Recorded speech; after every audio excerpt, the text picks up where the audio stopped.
Hello, everyone, and welcome to Cheap Seats Gaming. I am Scott. Welcome into my channel. Appreciate y'all deciding to check out this video here. This is my very first video for this channel. I'm excited to be doing this. It's something I've been wanting to do for a while. And we're starting with one of my favorite games of all time. Just not sports games, but video games in general. This is MLB Power Pros 2008. It was only released for 2 years in the United States in 07 and 08, and this continues to be one of my favorite games of all time. Even though it lacks some realism of past baseball games like MVP Baseball and the show now, this game's great. I absolutely love it, and I'm excited to be playing it with you guys here and kind of taking you through one of my favorite games. There are a whole bunch of different modes you can play in this game, as you can see up here. Success mode is where you can create players, home run derby, you can create your own teams. But what we're going to be doing on this channel here, and especially in a lot of these videos I'm making, is we're going to be playing in season mode. So we're going to go ahead and jump into that, and we're going to introduce you to the team I have here. So that this game, it really allows you to get creative here a little bit, where you can either pick an existing Major League Baseball team from that time to start a season with, or you can go ahead and you can do an expansion team. If you go to an expansion team, the game will auto-generate players for you with random stats that are usually really bad. But that's a lot of fun because you get to take these guys from not so very good and build them up into really good players, just like any other baseball game, football game, baseball, whatever have you. You can go ahead and create just a really good roster. I've already put a team together, so we're going to go ahead and we're going to hit continue. And right up at the top here, you'll see the Pelicans. That's us. We are the Jacksonville Pelicans, and this is where we're going to go ahead and get started. What I want to do here is just kind of introduce you guys to my roster a little bit. And some of you that aren't familiar with the game, I'll just go over some basics of the game so you kind of know what you're looking at. And you're not just going, Scott, I have no idea what you're talking about. So we'll go through some of that stuff while we're here. The Pelicans themselves, let's go take a look at the team here, and we'll start with that.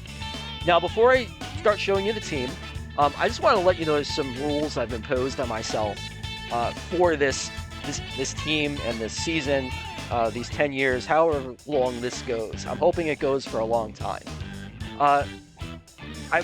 You can create players on this team, on this game, but I didn't want to create a whole team of players, and I only wanted to create a couple guys to kind of help me out, but I didn't want to make them really overpowered. So I set a limit for myself for 2 created players. I don't think I overpowered them. I think they're pretty good, but no helping me out with massive amounts of offensive ability and no guy that's going to be, a really great pitcher. We just wanted to help this team out a little bit, maybe give myself a couple guys to build around. The other thing is roster makeup. I've seen a lot of video logs and game logs and people playing this game, and when they do expansion teams, they just make trades like crazy. They'll make like 20 trades in a season. They have like every all-star on their team, and they're just beating everybody up. I'm not gonna lie, I'm pretty good at this game. I'll probably be beating people up at some point too. But I didn't want to like make it where it was all about me just starting with a really garbage team and just making trades and getting an all-star team. I want to try to build some of these guys up. Well, with that being said, we are going to make some trades just as a thing to come here, a little teaser, if you will. But we're just not going to make a whole lot. We're going to try and have a balance here. The last restriction I put on myself is transactions. Like I said, we're going to make some trades. I just don't want to do a whole lot. So we're capping ourselves in year 1 to 6 transactions. Transactions are free agent signings or players acquired in trade. So we can do 6 of them. That doesn't mean we can take back 6 players. It just means total transactions. Something else to keep in mind, guys. All other years besides my first year, I'm going to limit myself to 3 transactions per season. Just to say, okay, if I want to make a trade for a guy and I have a guy I really like, kind of forces me to think about whether I really want to give that guy up. The game also has a draft that it holds. Once again, like I said, it's really realistic. Besides the cartoon characters running around without legs. You guys will see what I'm talking about in a minute. So out of that draft, it's 2 rounds. I get my 2 picks, plus I can sign a rookie free agent after the draft is done to help fill out my roster. So now what we'll do is we'll take a look at our team here, and we'll go into our role setup. Whoops. We'll come down here, and the first thing we'll take a look at is our pitching staff. So you can see our starters are at the top. And what I said when I told you that the roster makeup is 70% gray bar. Well, you can see what the gray bars are. It's the players with the gray bar underneath their name. Those are the computer-generated players. Those are the guys that we're going to try and build up. The guy above him, which is key, he has the orange line under him because he is one of my created players. So you'll see on the left-hand side, you can see the player card. And I'll tell you what you want to know about the player, and we can also go in here and take a look at his stats. He is our #1 pitcher. He's our starter. You can see he throws pretty hard. His top speed's 93 miles an hour. But here's the first thing I want you to, if you're not familiar with the game, the CTRL that says D120, that stands for control. And his control is a 120. STAM is his stamina, and that's a 130. So the game bases everything on a number scale that corresponds to a number. So it goes on a scale from A to G, and there's 2 number scales, 1 to 15 and 0 to 255. Control and stamina are both on a 255. So his control is pretty good. His stamina is not bad. It's kind of really where I like it to be, to actually have like a legit starter, is that B stamina. And he's also got a couple breaking pitches that you can see on the right there. SLD stands for slider. ECB stands for drop curveball. It's basically a 6 to 12, and a CHG is his changeup. And you'll also see where it's in blue where it says recovery. So that's a special ability, and there's quite a few that you can acquire for your players. The recovery just means that he will require less time to recover and start than any other players. So that is Justin Key. He is our #1 starter. He is 20 years old, and you can see his salary on the bottom, how many years he's been pro, and that FA means how many more years till he's a free agent. With most of these guys, it's going to be 5 years because they're gray bars. Our second starter here is Green. Anybody who's played this game before and has tried to do expansion modes before, they know how hard it is to get like a semi-decent pitcher. Green is a treat. He really is. He's a good starter. You usually don't see gray bars with control that good. 141 is really good. Most of your starters in this game, that's probably an above average control number, 141. And that stamina number's not bad either for a guy we're just starting out with. I'd like to see that number more around 125, 130. That's where I like starters to really be. But he throws, you can see he throws a variety of breaking balls too. So he's going to be a really good starter for us moving forward. He's only 22, so that's another guy that should be hanging around for us for quite a while. McDaniel right now is our third. And again, you guys have played this game before know how hard it is to get a pitcher that's a gray bar right out the gate with B stamina. And we got one from McDaniel. Fastball's passable at 90. His control's not bad, but we got to do something about that stamina, and we got to get his breaking pitches a little bit more up to snuff. They're not that great, but again, another good pitcher for us to really build off of. And these guys are pretty young, so we can go ahead and build them up pretty good. Asensio is our 4 now. He's not bad. I think he's a teenager. He is 18. And you can see on the top, right underneath his name, where it's his pitching designation, he's designated as a starter. Normally, if I see a starter with a stamina number of less than 100, I normally wouldn't bother trying to make them a full-fledged starter and try and get that stamina number up. It just takes a long time.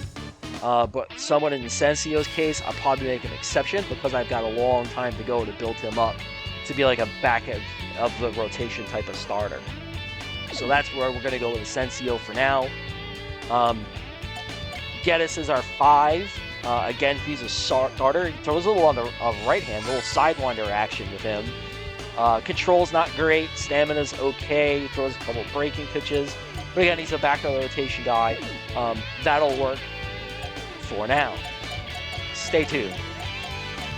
And then we come into our bullpen. Orpace is another guy. He's labeled as a reliever. He's not bad. Pretty good control. Got a good fastball. A couple good pitches. He's only 19. So he's someone that could stick around with us for a while and become a really good top side reliever.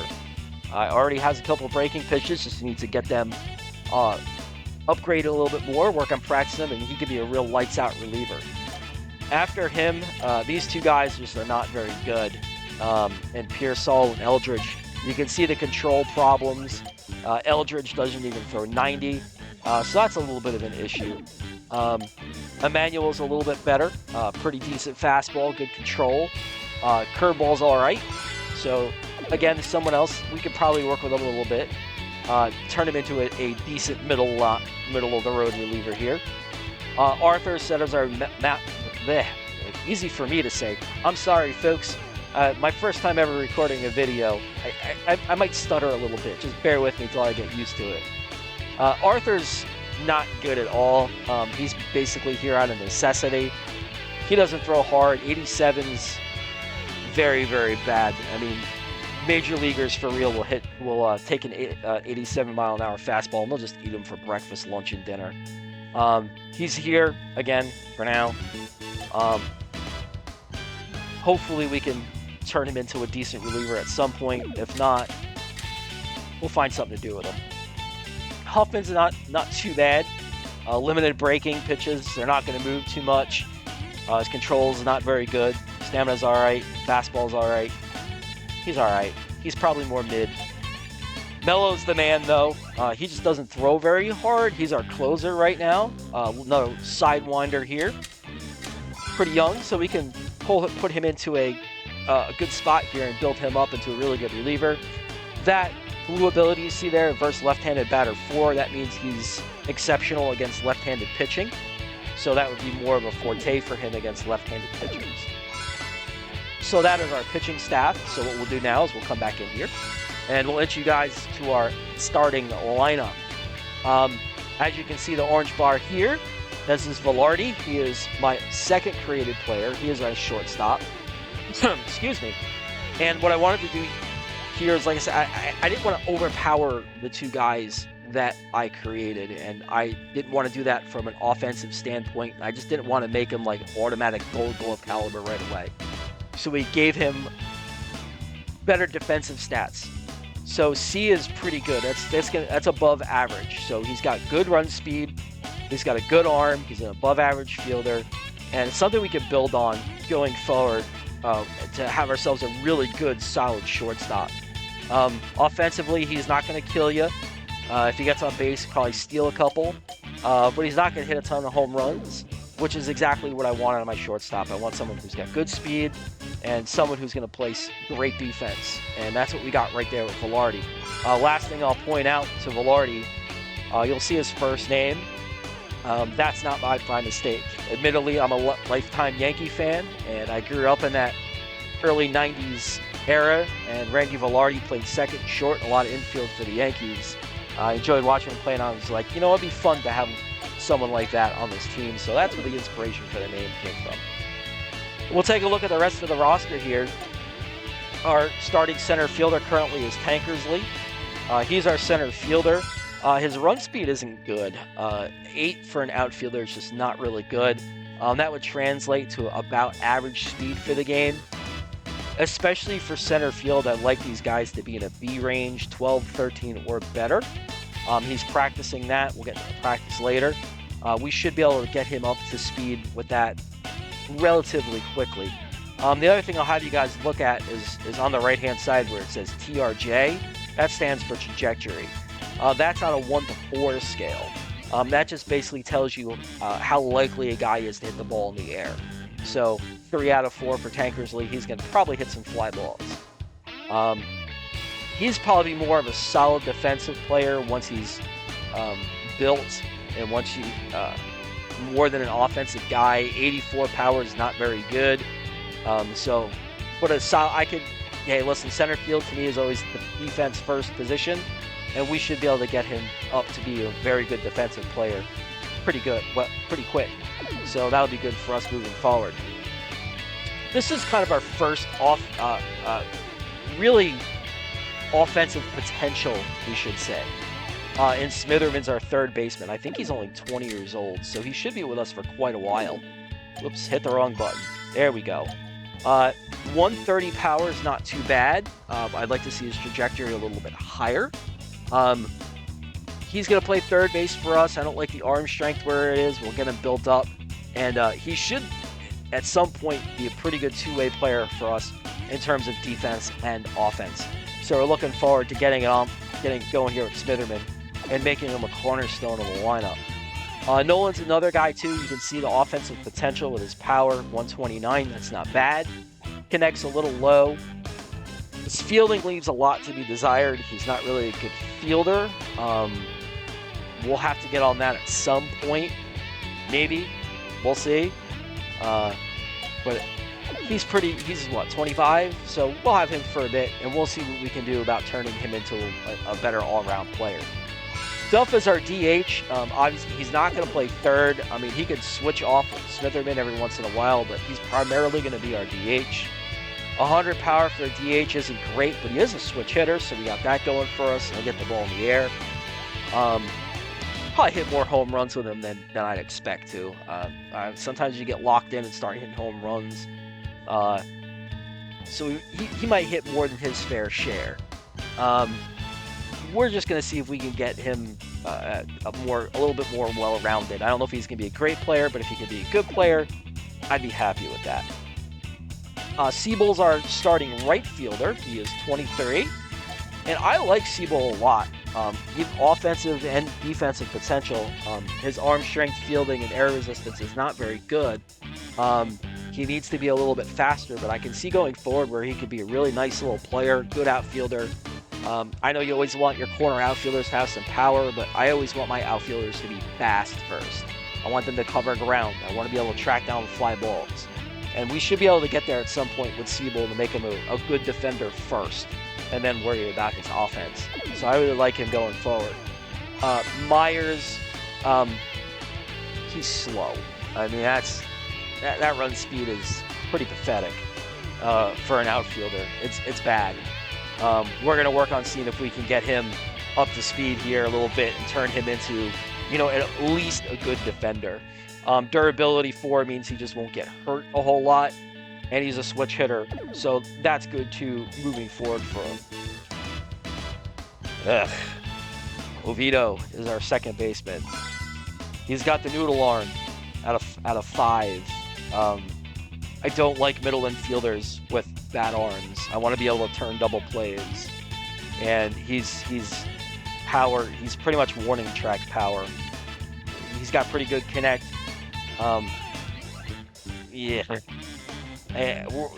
Something's got to be done here at second base. His arm strength is just not good, and I just shudder to think what happens if I have to turn a 6'4" if it's going to fall about 10 feet short of my first baseman. Just doesn't have a good arm. So he's our starting second baseman for now. Say, Scott, what? Don't you have someone else you could put there? I have another second baseman on my roster. He's in AAA, but his arm strength is worse. So we're stuck with him for now. That's all right. We're having fun here, right, guys? It's what it's about. If he messes up a couple double plays, we'll yell at him sternly. Moving on. We're going to have probably more of a platoon here at catcher. Barnwell, you can see here. And on top, you see the other player in blue is French.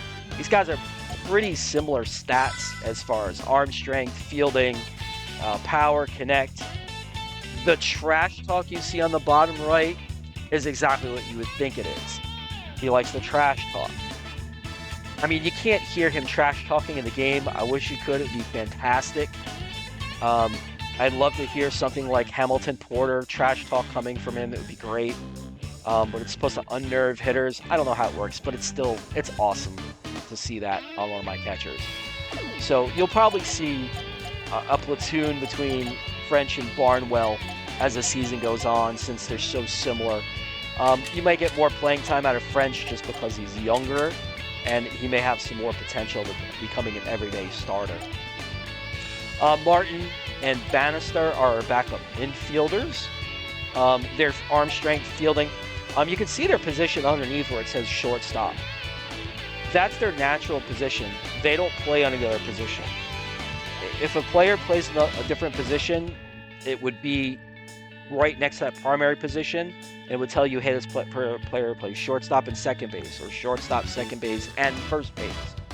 So I could put Martin, and I could put Bannister at second base, but they would be out of position, so to speak, and they'd be more prone to making errors. So I'd rather just leave them on the bench. Now, can I change positions? Can they learn a new position? Yes, they can. The game allows you to do that, but I have to wait till the off season. So as of right now, we're stuck with these guys the way they are. And our backup outfielder here for right now is Conti. He's a natural right fielder. We'll move him around a little bit. He's 24. Get some speed on him, and he should be a good backup going forward. So that's our starting lineup. So what we'll do is we'll come into here, and whoop, that's not what I wanted to hit. We'll come in here, and this is our AAA, so the game lets you carry AAA players. Not really going to go into it with these guys too much.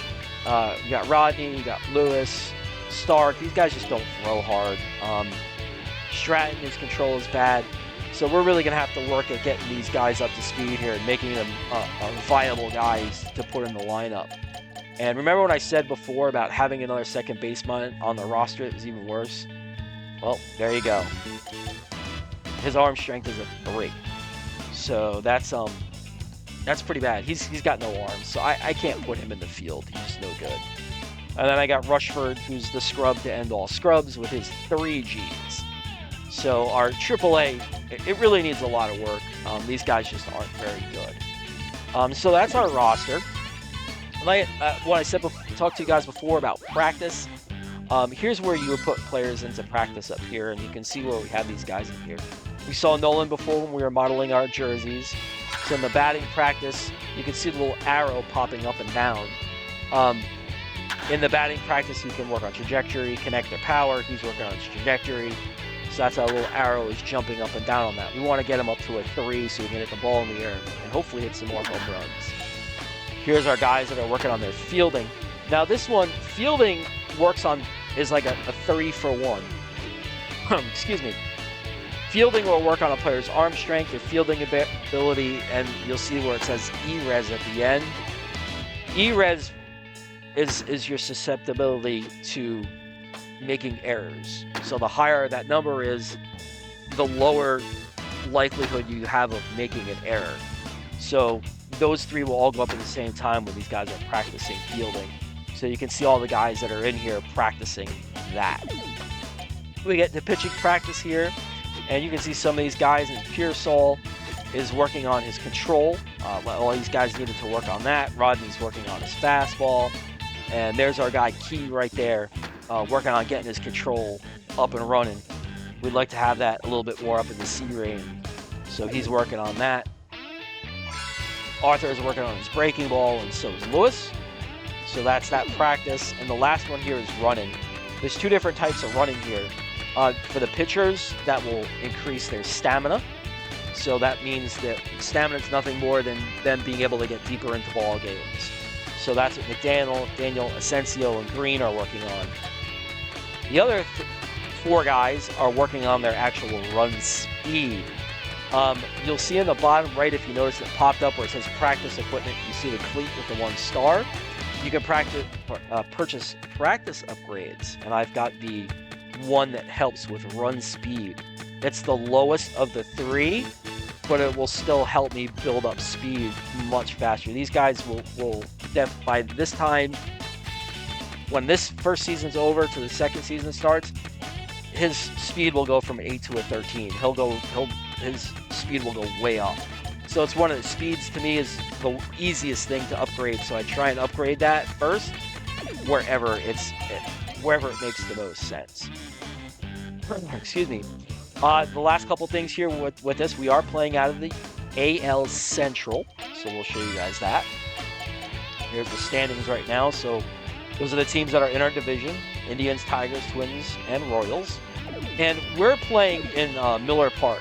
That is the ballpark that I chose to get this expansion team.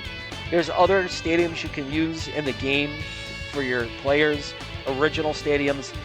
I don't really like to use them if I don't have to. A lot of them are like really small. You hit like a pop-up and the ball is over the wall. Some of them are really shallow. And there's 2 of them that have really deep center field. There's so much ground to cover. You get it in the gap, it's an automatic triple, and if you got a guy that's fast, it's an easy inside the park home run. So I just wanted something that was a little bit more fair. So that's it for this video, guys. I hope you enjoyed. Just going over the roster, showing you the team, and maybe giving you an idea of what I have planned coming up here in the future for the Pelicans. Like and subscribe to the channel if you enjoyed this video, if you want to be notified when you want to see more. If you know someone who likes games and stuff, hey, tell them, hey, new sports channel popped up. Go ahead, subscribe, give them my link. I'd like to see that subscriber number go up. And the next time I see you guys, we'll be ready for Game 1 of our inaugural season with the Jacksonville Pelicans. Until then, everybody take care, have fun, and we'll see you next time on Cheap Seats Gaming. Take care, everyone.